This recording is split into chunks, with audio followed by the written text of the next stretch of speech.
जगत पालन करता श्री सत्यनारायण भगवान की जय। प्रथमो अध्याय प्रारंभ। एक समय प्राणियों के हित में चाहने वाले समस्त मुनियों ने परम रमणीक नैमिषारण्य क्षेत्र में मन को प्रसन्न करने वाली सभा की। उसी समय अति तेजस्वी व्यास जी के शिष्य सूत जी शिष्य गणों सहित हरि नाम स्मरण करते हुए वहां आए। समस्त शास्त्रों को जानने वाले श्री सूत जी को आते देख महातेजस्वी शौनकादि मुनिगण खड़े हो गए। सब धर्मों को जानने वालों में श्रेष्ठ सूत जी तथा परम वैष्णव शौनकादि ऋषि परस्पर शीघ्रता से पृथ्वी पर दंडवत नमस्कार करके शौनकादि मुनियों के दिए आसन पर संपूर्ण शिष्यों सहित अति बुद्धिमान सूत जी बैठ गए। बैठे हुए सूत जी ने से शौनकादि मुनियों ने नमस्कार कर हाथ जोड़कर कहा, हे महर्षि, हे सर्वज्ञ सूत जी, इस कलिकाल में मनुष्यों को हरि भक्ति किस उपाय से हो? हे भगवान, वह कहिए, क्योंकि कलिकाल में सब प्राणी पाप करने में तत्पर और वेद विहीन हो जाएंगे। उनका कल्याण किस प्रकार होगा? इस कलयुग में मनुष्य प्राणों को धारण किए थोड़ी आयु वाले, निर्धन और अनेक पीड़ा से युक्त होंगे। प्रायः पुण्याति परिश्रम से होता है। इससे कलयुग में कोई मनुष्य पुण्य ना करेगा और सब पुण्य के नष्ट होने से सब पापों में प्रवृत्त हो जाएंगे। तब तुच्छ ज्ञान वाले सब तुच्छ ज्ञान वाले हो जाएंगे। तब तुच्छ ज्ञान वाले मनुष्य अपने सब वंश सहित नष्ट हो जाएंगे। हे सूत जी, जिसके उपदेश से मनुष्य पुण्य पाप करता है वह उसका भागी होता है। पुण्य का उपदेश करने वाला दयावान, कपट रहित, निष्पाप और निर्विरोधी, यह 4 तरह के मनुष्य नारायण के समान हैं। संसार में ज्ञानी होकर जो दूसरों को ज्ञान नहीं देता, उस पर ज्ञान रूपी परमेश्वर प्रसन्न नहीं होते। जो पुरुष रत्न रूपी ज्ञान से दूसरों को संतोष देते हैं, उन्हें मनुष्य रूप धारण किए नारायण ही जाने। हे महामते, ऐसा कौन व्रत है जिसके करने से मनवांछित फल प्राप्त होता है? वह हम लोगों को सुनने की इच्छा है। हे मुनि श्रेष्ठ, आप वेद वेदांग के ज्ञाता हैं। आप जैसा दूसरा कोई वक्ता नहीं दिखता, क्योंकि श्री वेद व्यास जी के आप शिष्य हैं। सूत जी बोले, हे मुनि श्रेष्ठ, तुम धन्य हो, तुम ही वैष्णव में अग्रण्य हो। कारण कि सब प्राणियों का तुम सदैव हित चाहते हो। हे शौनक, सुनो, मैं आपसे उस उत्तम व्रत को कहता हूँ जिस व्रत को नारद जी ने लक्ष्मी पति भगवान से पूछा था और जिस प्रकार भगवान ने नारद जी से कहा था। हे ऋषिगण, उसे सावधान होकर सुनो। प्रथमो अध्याय क्षमा। हरिमन्नारायण नारायण नारायण, भजमन नारायण नारायण नारायण, बद्री नारायण नारायण नारायण, श्रीमन्नारायण नारायण नारायण, भजमन नारायण नारायण नारायण। इति द्वितीयो अध्याय प्रारंभ। एक समय नारद जी समस्त प्राणियों के हित की इच्छा से अनेक लोकों में घूमते हुए मृत्यु लोक में आए। यहाँ उन्होंने देखा कि सब प्राणी अनेक पीड़ाओं से युक्त और अनेक योनियों में उत्पन्न होकर पाप कर्म से दुख पा रहे हैं। यह देखकर विचार किया कि इन लोगों का दुख किस प्रकार दूर हो। ऐसा मन में विचार कर विष्णु लोक में चले गए। वहाँ जिनके शुक्लवर्ण 4 भुजाएं, जिन्होंने शंख चक्र को धारण किया है और वनमाला से सुशोभित देवेश नारायण हैं, उनको देखकर स्तुति करने लगे। नारद जी बोले, हे महाराज, आप वचन और मन से ना कहने ना धारण करने योग्य अनंत शक्ति युक्त और निर्गुणात्मक हैं।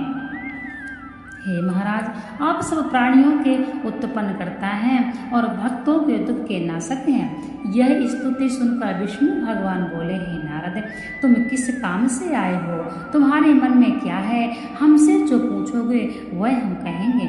नारद जी बोले, हे नाथ, मृत्यु लोक के सब प्राणी अनेक योनियों में उत्पन्न होकर निज पाप कर्म से क्लेशित हो रहे हैं। हे महाराज, जिस छोटे से उपाय से उनका क्लेश दूर हो वह उपाय मैं सुनना चाहता हूँ। भगवान बोले, समस्त जनों पर कृपा कर तुमने बहुत अच्छा प्रश्न किया है, जिसके करने से मनुष्य मोह से छूट जाए। मैं ऐसा उपाय कहता हूँ, सुनो। हे नारद, जो व्रत तीनों लोकों में अति दुर्लभ है वह आज आपके कहने से मैं प्रकाशित कर रहा हूँ। वह सत्यनारायण का व्रत है, जिसको विधि पूर्वक करने से इस लोक में सुख और परलोक में मोक्ष मिलता है। यह सुनकर नारद जी बोले, इस व्रत का क्या फल है और पूर्व में किसने किया था? किस समय यह व्रत करना चाहिए? आप विस्तार पूर्वक कहिए। श्री भगवान ने कहा कि इसके करने से शोक आदि का नाश, धन धान्य की वृद्धि और संतति की प्राप्ति तथा सर्वत्र विजय प्राप्त होती है। जिस व्रत में मनुष्य भक्ति श्रद्धा युक्त किसी भी दिन सायंकाल में सत्यनारायण भगवान की पूजा करे और भाई बंधु तथा ब्राह्मणों के साथ धर्मयुक्त सेवा, सवा सेर उत्तम नैवेद्य भोग लगावे, केले का फल, घी, दूध और गेहूं का चूर्ण लावे। गेहूं का चूर्ण ना हो तो चावल का चूर्ण, खाड़ अथवा गुड़ मिलावे। सवा पाव अथवा सवा सेर के हिसाब से मिलाकर भक्ति से सत्यनारायण भगवान को नैवेद्य लगावे। बांधवों के साथ कथा सुनकर ब्राह्मणों को दक्षिणा दे। श्री सत्यनारायण के प्रसाद को अपने भाई बंधुओं के साथ खाकर रात्रि में नृत्य गीत आदि करे। तदंतर सब श्रोतागण श्री सत्यनारायण भगवान को का स्मरण करते हुए अपने अपने घर जाएं। इस प्रकार हे नारद, जिन्होंने इस व्रत को पहले किया वह कथा सुनो। काशीपुरी में एक निर्धनसदानंद नामक एक ब्राह्मण क्षुधा पिपासा से दुखित हो नित्य पृथ्वी पर भिक्षा मांगते हेतु घूमता था। ब्राह्मण प्रेमी भगवान नारायण ने दुखित ब्राह्मण को देखकर बूढ़े ब्राह्मण का रूप धारण कर अति आदर से पूछा, हे विप्रो, किस कारण पृथ्वी पर आप नित्य घूमा करते हैं? ये हमारी सुनने की इच्छा है। यदि आपकी इच्छा हो तो कहिए। ब्राह्मण बोला, मैं अत्यंत दरिद्र हूँ, भिक्षा के लिए पृथ्वी पर भ्रमण करता हूँ। यदि आप कुछ जानते हो तो कृपा कर पूर्ण रूप से कहिए। वृद्ध ब्राह्मण बोले, हे श्रेष्ठ, मनोरथ को सिद्ध करने वाला उत्तम श्री सत्यनारायण भगवान का व्रत करो, जिसके करने से मनुष्य सब दुखों से छूट जाते हैं। और वृद्ध ब्राह्मण रूपी श्री सत्यनारायण देव ने व्रत का विधान बतलाकर आप अंतर ध्यान हो गए। तदंतर ब्राह्मण सतानंद ने मन में निश्चय किया कि मैं कल ही श्री सत्यनारायण भगवान का व्रत करूंगा। इसी चिंता में ब्राह्मण को रात भर नींद नहीं आई। वह सुबह उठकर उसने निश्चय किया कि मैं आज सत्यनारायण भगवान का व्रत अवश्य करूंगा। वह यह संकल्प कर भिक्षा मांगने को गया तो उस दिन से उसको सब दिनों से अधिक धन मिला। उस द्रव्य से उसने अपने भाइयों के साथ श्री सत्यनारायण भगवान का व्रत किया। उसके प्रभाव से सब दुखों से छूटकर सर्व संपत्ति से युक्त हो गया। व्रत के प्रभाव से सतानंद नगर भर में श्रेष्ठ माना जाने लगा और तभी से वह ब्राह्मण हर महीने व्रत करने लगा। भगवान ने कहा, सतानंद द्वारा किया हुआ श्री सत्यनारायण भगवान का यह पूजन, इसको जानकर जो मनुष्य व्रत करता है वह सब पापों से छूटकर मोक्ष को पा जाता है। इस प्रकार पृथ्वी पर इस व्रत को जो मनुष्य करेंगे उनका दुख अवश्य ही नष्ट हो जाएगा। इति द्वितीयोऽध्याय समाप्त। हरिमन्नारायण नारायण नारायण बद्री नारायण नारायण नारायण श्रीमन्नारायण नारायण नारायण भजमन नारायण नारायण हरि हरि। अतः तृतीयोऽध्याय प्रारंभ। श्री सूत जी बोले, हे सौनक, विष्णु भगवान ने जिस तरह कहा था वह तुमसे मैंने कहा, और दूसरी बात जो हो वह पूछो। सौनक जी बोले, हे सूत जी, उस ब्राह्मण के बाद इस व्रत को किसने किया? वह सुनने की इच्छा है। सूत जी बोले, हे मुनियों, जिसने व्रत को किया वह सुनिए। एक समय वह दुज धर्मानुसार निज बांधवों के साथ व्रत करने को उद्यत हुआ। उसी समय एक लकड़हारा वहां आया। भूख प्यास से पीड़ित काष्ठ के भार को बाहर रखकर ब्राह्मण के घर में जाकर उसने व्रत करते हुए ब्राह्मणों को देखा। लकड़हारा नम्रता से हाथ जोड़कर प्रणाम कर बोला, आप यह क्या कर रहे हैं? इसके करने से क्या फल होता है वह विस्तार से कहिए। ब्राह्मण बोला, मनोरथों को देने वाला, दुख और शोक को नाश करने वाला तथा सिद्धि को देने वाला श्री सत्यनारायण भगवान का व्रत है, जिसके प्रसाद से यह धन धान्य आदि प्राप्त हुआ है। यह सुनकर लकड़हारा प्रसन्न हो प्रसाद को खाकर और जल पीकर वह भगवान श्री सत्यनारायण भगवान का ध्यान करता हुआ अपने नगर को चला गया। आज लकड़ी बेचने से जो द्रव्य प्राप्त होगा उसी से मैं सत्यदेव के उत्तम व्रत को अवश्य करूंगा। ऐसा मन में विचार कर उसने लकड़ी को सिर पर रखा। जहाँ धनी लोग रहते थे उस नगर में गया। उस दिन लकड़हारे को दूना द्रव्य प्राप्त हुआ। वह अत्यंत प्रसन्न हो सुंदर केले के फल, शक्कर, दूध, घी, गेहूं का चूर्ण सबको सवाई लेकर घर में आकर अपने भाई बांधवों को बुलाकर विधि से श्री सत्यनारायण भगवान का व्रत किया। उस व्रत के प्रभाव से लकड़हारा धनपुत्र से युक्त हो गया। इस लोक में सुख पाकर अंत में सत्य लोक हो गया। हे मुनिगण, मैं और कथा कहता हूँ, उसको सुनो। इति तृतीय अध्याय समाप्त। हरिमन नारायण नारायण नारायण, श्रीमन नारायण नारायण नारायण, भजमन नारायण नारायण नारायण, बद्री नारायण नारायण नारायण, भजमन नारायण नारायण, हरि हरि। चतुर्थो अध्याय प्रारंभ। सूत जी ने कहा, राजाओं में श्रेष्ठ उल्कामुख नामक एक जितेंद्रिय राजा था। वह सदैव देव मंदिर जाया करता था। वह ब्राह्मणों को नित्य धन देकर संतुष्ट किया करता था। उसकी कमल के सदृश मुख वाली प्रमुग्धा पत्नी थी। वह अपनी स्त्री के साथ भद्रशिला नदी के तट पर श्री सत्यदेव का व्रत करता था। उसी समय वहां एक बनिया आया। वाणिज्य के लिए हुई बहुत से धन से परिपूर्ण नाव को नदी के तीर लगाकर आप तट पर उतर गया। वह राजा को व्रत करता हुआ देखा। नम्रता से पूछने लगा। साधु बोला, हे राजन, आप यह क्या करते हैं? वह हमसे भक्ति पूर्वक कहिए, सुनने की इच्छा है।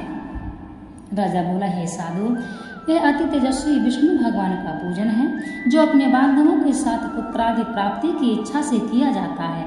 तब बनिया नमस्कार कर बोला, हे राजन, इस व्रत को मुझसे कहिए, मैं भी करूँगा, कारण कि मेरे कोई संतान नहीं है। इस व्रत से अवश्य होगी। यह व्रत की विधि जानकर अपने घर में आकर अपनी स्त्री से संतान प्रति व्रत कहा और संकल्प किया कि जब मेरे घर संतान होगी तब मैं श्री सत्यनारायण भगवान का व्रत अवश्य करूँगा।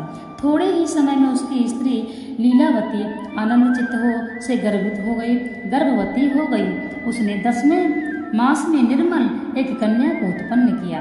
जैसे कन्या शुक्ल पक्ष में चंद्रमा की ज्योति बढ़ती है, उसी तरह प्रतिदिन कन्या वृद्धि को प्राप्त हुई। अपनी स्त्री के साथ साधु बनिए ने कन्या का जात कर्म कर कलावती नाम रखा। एक दिन लीलावती अपने स्वामी से मधुर वचन बोली, पहले का संकल्पित व्रत आप क्यों नहीं करते? साधु बोला, हे प्रिय, इसके विवाह के समय इस व्रत को मैं अवश्य करूँगा। यह इस प्रकार स्त्री को समझाकर वह बाहर चला गया। इधर कलावती पिता के घर नित्य बढ़ने लगी। एक दिन धर्मज्ञ साधु बनिया ने सखियों के साथ खेलती हुई लड़की को विवाह के योग्य देख दूत को बुलाकर कहा, विवाह के निमित्त कन्या के लिए योग्य वर खोज कर लाओ। साधु की आज्ञा पाकर दूत कंचन नगर गए। उस नगर में एक वाड़िक पुत्र को लेकर साधु के पास आए। उसने सुंदर गुणयुक्त लड़के को देख जाति भाइयों के साथ प्रसन्न चित्त हो विधान पूर्वक अपनी कन्या का उस वाड़िक पुत्र के साथ विवाह करा दिया। अभाग्यवश विवाह के समय भी वह व्रत को साधु उस व्रत को करना भूल गया। तब सत्यनारायण भगवान क्रोधित हो गए।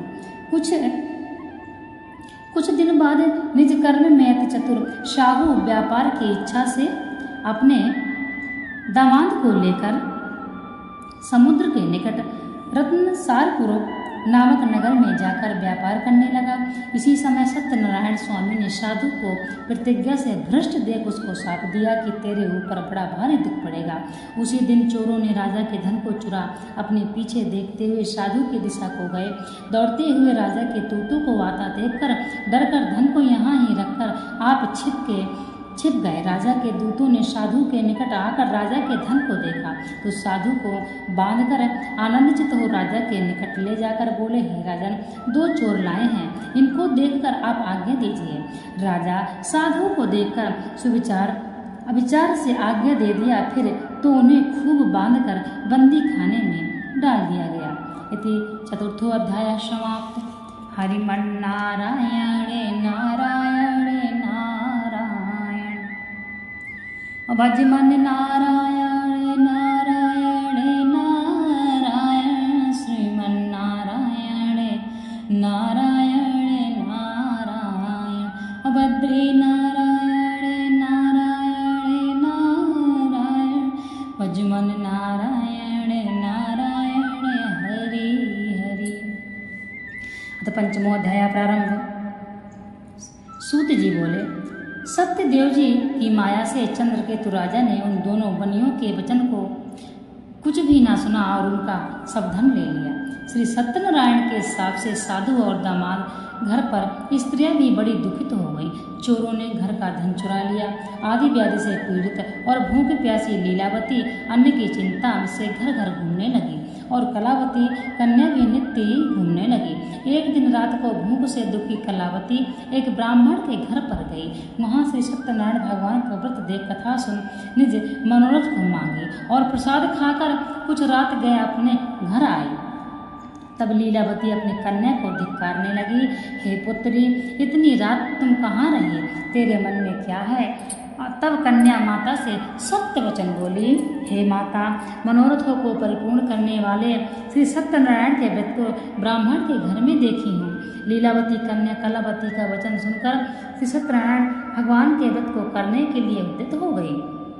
पतिव्रता साधु की स्त्री अपनी कन्या सहित बंधु बांधवों के साथ श्री सत्यनारायण भगवान के व्रत को किया। उसने सत्यदेव से यह दिव्य वर मांगा कि हे सत्यदेव, हमारे पति और दामाद जल्दी अपने घर आवें। मेरे पति और दामाद के अपराध को क्षमा करने योग्य हैं, अतः क्षमा कीजिए। इससे श्री सत्यनारायण भगवान स्वामी संतुष्ट हो गया और चंद्रकेतु राजा को स्वप्न में दिखाया, हे राजन, कल सवेरे ये सज्जन बनियों को छोड़ देना और उनका धन जो भी तुमने लिया है वह दे देना, नहीं तो हम धन पुत्र के सहित तेरा राज नष्ट कर देंगे। अब यह बात राजा से कहकर सत्यनारायण भगवान अंतर्ध्यान हो गए। तब प्रातःकाल के समय राजा निज जनों के साथ सभा में उपस्थित हो मंत्री जनों से यह अपना स्वप्न सुनाकर कहा, बांधे हुए बनिए को शीघ्र ही छोड़ दो, ऐसा आदेश दिया। यह सुनकर दूत लोग बनिया को बंदी खाने से छुड़ाकर राजा के निकट लाए और बिना युक्त वचन बोले, हे महाराज, हम इन दोनों बनियों को बंधन से छुड़ा कर लाए हैं, अब आपकी क्या आज्ञा है?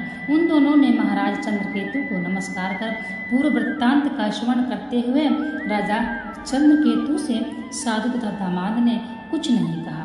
वाड़ी पुत्रों को देखकर राजा आदर से बोला, अभाग्यवश तुमको बड़ा दुख मिला है, अब आप लोग भय न करना। इस प्रकार राजा ने कहकर उन दोनों के हाथ पैर हथकड़ी बेड़ी कटवा कर क्षौर कर्म कराया फिर वस्त्र और आभूषण आदि देकर बनिया को अत्यंत संतुष्ट किया। पहले जितना धन था उसका दूना धन देकर अब आप अपने घर जाएं। दोनों बनियों ने राजा को नमस्कार कर कहा कि आपकी कृपा से घर जाते हैं।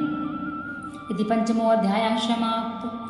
हरिमन नारायण नारायण नारायण श्रीमन नारायण नारायण नारायण भजमन नारायण नारायण नारायण बद्री नारायण नारायण नारायण भजमन नारायण नारायण हरि हरि। इति षष्ठोऽध्यायः प्रारंभ। सूत जी बोले, साधु भगवान को मंगलाचार पूर्वक राजा कर पूजा कर ब्राह्मणों को धन देकर निज नगर को चला। कुछ दूर जाने पर श्री सत्यनारायण देव ने वैश्य के मन की बात जानने के लिए पूछा कि तुम्हारी नाव में क्या है। मदोन्मत्त महाजन बनिया हंसकर बोला, दंडन क्यों पूछते हो, क्या धन लेने की इच्छा है? मेरी नाव में लता पत्रादि हैं। तब दंडी ऐसे वचनों को सुनकर बोले कि तेरा वचन सत्य हो। ऐसा कहकर आप समुद्र के पास बैठ गए। दंडी के चले जाने पर नित्य क्रिया कर नाव को ऊपर उठा देख साधु आश्चर्य हुआ। ज्यों ही उसने नाव में लता देखा त्यों ही मूर्छा को प्राप्त हो भूमि पर गिर गया और सचेत होने पर अति चिंता करने लगा। साधु से दमाद बोला कि व्यर्थ शोक क्यों करते हो? उन्हीं दंडी महाराज ने साथ दिया है, वे सब कुछ कर सकते हैं, इसमें संशय नहीं। इसलिए उन्हीं की शरण में चलो, क्योंकि मनोरथ उन्हीं से सिद्ध होगा। साधु दामाद के वचन सुनकर दंडी के पास गया और दंडी को प्रणाम कर भक्ति से देखकर वैसे आदरयुक्त वचन बोला, जो मैंने आपसे कहा था उस अपराध को क्षमा कीजिए। यह कहकर बारंबार नमस्कार कर शोकाकुल हो गया। तब दंडी उसको रोते हुए देखकर बोले, ओ रो मत, मेरे वचन को सुन तो मेरी पूजा से सदा मुंह फेरे रहता है और मेरी इच्छा से हे दुर्बुद्धे तुझे बारंबार दुख मिलता है। भगवान का यह वचन सुनकर साधु स्तुति करने लगा। साधु बोला कि स्वामी, आपकी माया से मोहित ब्रह्मादि देवता भी आपके बड़े अद्भुत गुण और रूप को नहीं जानते।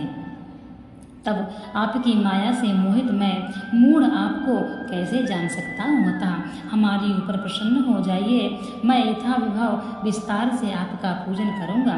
मैं आपके शरणागत हूँ, मुझे पहले वाला सब धन दे दीजिए। उसके भक्तियुक्त वचन सुनकर भगवान संतुष्ट हो गए और मनोवांछित वर देकर वहां से अंतर्ध्यान हो गए। साधु नाव को धन से परिपूर्ण देख सत्यदेव की कृपा से बड़ा हर्षित हुआ। नाव को रत्न से सहेज कर अपने देश को चल दिया। अपने नगर में समीप साधु आकर दामान से कहने लगा कि मेरी रत्नपुरी देखो। ऐसा कहकर उसने धन की रक्षा करने वाले दूत को वहां भेजा।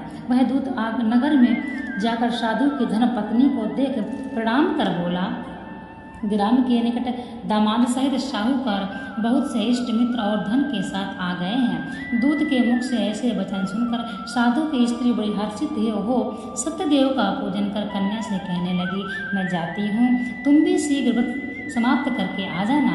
लड़की इस प्रकार वचन सुनकर जल्दी ही व्रत को समाप्त कर प्रसाद को भूल से न खाकर अपने पति को देखने चली गई। इससे सत्यदेव ने क्रोधित होकर उसके पति को नाव सहित जल में डुबो दिया। कलावती कन्या अपने पति को न देखकर बड़े शोक से रोती हुई भूमि पर गिर पड़ी। साधु ने कन्या को अति दुखित हो देखकर डरे हुए मन से यह कहा, यह क्या हुआ? और नाव चलाने वाले की चिंता करने लगा। तब लीलावती कन्या को दुखी देखकर अति बेहर होकर रोने लगी और पति से कहने लगी, इसी क्षण नाव के साथ वे कैसे अलक्षित हो गए। ना जाने किस देवता के अनादर से चौका जल में नहीं दिख रही है। श्री सत्यदेव के महात्म को कौन जान सकता है? यह कहकर वह अपने जनों के साथ विलाप करती हुई कन्या को गोद में लेकर रोने लगी और कलावती भी स्वामी को न देखने से अति दुखित हो पति की पादुका लेकर सती होने की इच्छा करने लगी। कन्या का यह चरित्र देखकर धर्मज्ञ साधु बनिया स्त्री के साथ अत्यंत शोक से युक्त होकर विचार करने लगा, मैं सत्यदेव की माया से बारंबार चला गया हूँ। अब यथा विभाव श्री सत्यनारायण भगवान का पूजन करूँगा। इस प्रकार सबको बुलाकर कहने लगा और बारंबार पृथ्वी पर गिरकर श्री सत्यनारायण भगवान को साष्टांग दंडवत किया। इसी पर दीनों के पालन करने वाले सत्यनारायण भगवान संतुष्ट हो गए। भक्त वत्सल सत्य देव जी की कृपा से आकाशवाणी हुई कि तुम्हारी कन्या प्रसाद को त्याग कर अपने पति को देखने आई है। इसी कारण इसका पति अदृश्य हो गया है। यदि यह पुनः जाकर प्रसाद को भक्षण करेगी तब पति को निसंदेह पाएगी। कन्या ने यह आकाशवाणी सुनकर शीघ्र ही घर जाकर प्रसाद को भक्षण कर अपने पति को देखा। तब कलावती संतुष्ट हो कर अपने पिता से कहने लगी, अब शीघ्र घर चलिए, विलम्ब न कीजिए। कन्या के वचन सुनकर साधु दामान सहित संतुष्ट होकर धन और बंधुओं के साथ अपने घर को गया। उस दिन से वह हर महीने संक्रांति पर विधि पूर्वक सत्यदेव की पूजा करने लगा। इस तरह सुख प्राप्त कर वह अंत में सत्यदेव के लोक को चला गया। फिर सूत जी कहने लगे, हे मुनिश्रेष्ठ, हम आपसे और भी कथा कहते हैं। इति षष्ठोऽध्यायः समाप्तो। हरिमन्नारायणे नारायणे नारायण, श्रीमन्नारायणे नारायणे नारायण, भजमन्नारायणे नारायणे नारायण, श्रीमन्नारायणे नारायणे नारायण। अतः सप्तमो अध्याय प्रारंभ। सूत जी बोले, प्रजा पालन में तत्पर एक तुंगध्वज नाम का राजा था, जिसने सत्यदेव के प्रसाद को त्यागने से अति दुख पाया। एक दिन उसने वन में जाकर मृगादि अनेक पशुओं को मारा और पीछे आकर वट वृक्ष के नीचे श्री सत्यदेव भगवान का पूजन देखा, जिसको गोप लोग बंधु बांधव युक्त संतुष्ट चित्त से करते थे। अहंकार से राजा वहां न गया, न सत्यदेव को प्रणाम किया। जब वे गोप राजा को प्रसाद देने लगे तो राजा ने प्रसाद को नहीं लिया। तब वे गोप वहाँ प्रसाद रखकर चले गए। राजा ने प्रसाद अनादर किया। इस तरह प्रसाद का अनादर करने से उसने अति दुख पाया। उस राजा के 100 पुत्र थे, वे मर गए और धन धान्य भी सब कुछ नष्ट हो गया। तब राजा ने अपने मन में विचार किया, सत्यदेव ने ही धन नष्ट कर दिया है, इसलिए मैं वहीं जाऊं जहां सत्यदेव का पूजन होता था। यह विचार कर वहां जाकर अहीरों के साथ भक्ति श्रद्धा युक्त होकर विधि से उसने सत्यदेव का पूजन किया। तब सत्यदेव के प्रसाद से धन पुत्रादि युक्त हुआ और इस लोक में सुख पाकर अंत में सत्यलोक हो गया। जो प्राणी अति दुर्लभ इस सत्यदेव के व्रत को करता है और भक्ति युक्त होकर पवित्र फल देने वाली कथा को सुनता है, उसको सत्यदेव के प्रसाद से धन धान्य आदि प्राप्त होते हैं। दरिद्र दुख पावे, कैदी छूट जावे, हरियत भैंसे छूट जाए, इसमें कोई संशय नहीं है। इस पुनीत व्रत के करने से प्राणी सदा सुख पाकर अंत में सत्यलोक हो जाता है। सूत जी कहते हैं, हे विप्रो, मैं सत्यनारायण भगवान के व्रत को आप लोगों से कहा, जिसके करने से मनुष्य सब दुखों से छूट जाता है। विशेषकर सदैव की पूजा, सत्यदेव की पूजा कलिकाल में फल देने वाली है। उन्हीं को कोई काल, कोई सत्य, कोई परमेश्वर और कोई सत्य नारायण और कोई सत्य देव कहेंगे। सत्य रूपी विष्णु सनातन कलयुग में अनेक रूप धारण कर सबको वांछित फल देने वाले होंगे। मुनि श्रेष्ठ, जो प्राणी इसको पढ़ता या सुनता है, उसके संपूर्ण पाप सत्यदेव के प्रसाद से ही नष्ट हो जाते हैं, इसमें कोई संशय नहीं है। इति सप्तमो अध्याय समाप्त। हरिमन्नारायणे नारायणे नारायण, भजमन्नारायणे नारायणे नारायण, बद्री नारायणे नारायणे नारायण, श्रीमन्नारायणे नारायणे नारायण, भजमन्नारायणे नारायणे हरि हरि। बोलिए सत्यनारायण भगवान की जय। ओम आनंद पुरुषाय नमः।